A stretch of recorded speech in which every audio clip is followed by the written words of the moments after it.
राम राम राम राम। हमारे परम श्रद्धेय स्वामी जी श्री राम सुखदास जी महाराज जी की वाणी बहुत विलक्षण है, दिव्य परम वचन है। श्री स्वामी जी महाराज जी की वाणी सुनने से हृदय में प्रकाश आता है, इसलिए प्रतिदिन जरूर सुननी चाहिए।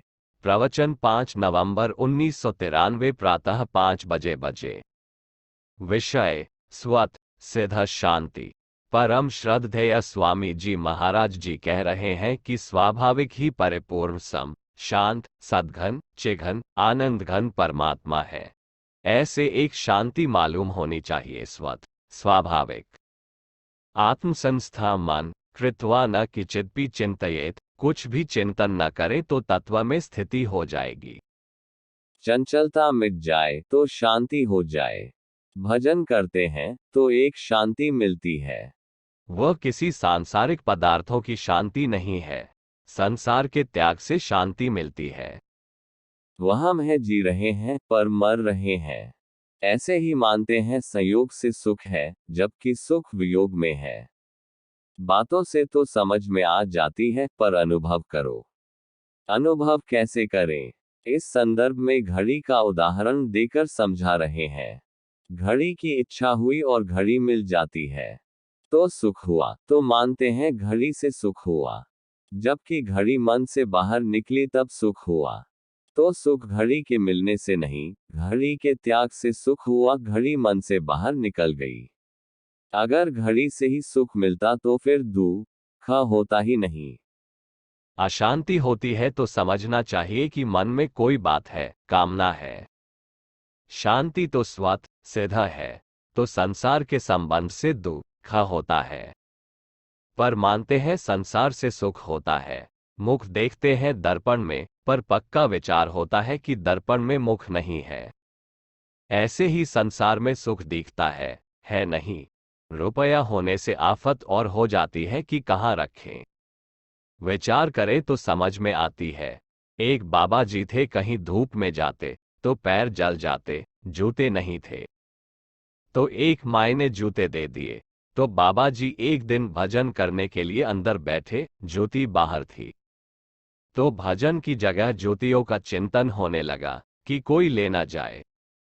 याद आने लगी तो उन्होंने देखा कि भजन छूट गया ज्योतियों की वजह से।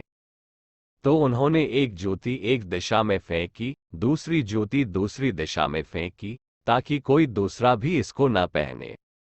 एक मार्मिक बात बतावे, ध्यान दें।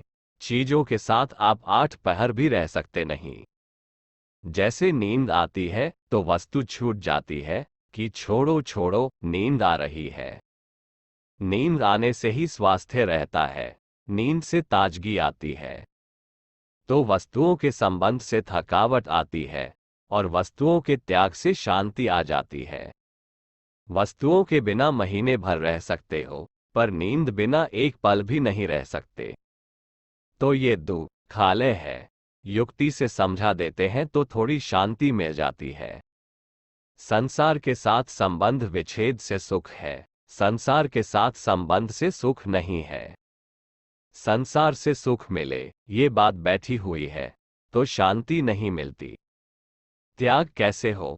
अपनी नहीं मानने से त्याग हो जाता है। भगवान की मान लो, हम तो बीच में आकर के छापा मारते हैं, हमारा है नहीं। हमने देखा है धनी आदमी के चेहरे पर उदासी रहती है, बहुत धन है पर शांति नहीं है। लोभ बैठा रहता है तो शांति नहीं मिलती। भूख का अभाव है, भोजन मिलता है तो सुख दिखता है। रुपयों का अभाव हो और मिल जाए तो सुख दिखता है। लाखों करोड़ों रुपए होने पर सुख नहीं होता। इसका अर्थ नहीं है कि उद्योग न करें। जिस वर्ण में है, जिस आश्रम में है, उसके अनुसार चेष्टा करें। मिलना किसी विधान के अंतर्गत है। प्रारब्ध पहले रचा पीछे रचा शरीर। त्याग से तत्काल शांति मिलती है, संसार के संबंध से दुख होता है। लक्ष्य परमात्मा की तरफ नहीं है, पदार्थों की तरफ है, इसलिए दुख होता है। नारायण नारायण नारायण नारायण।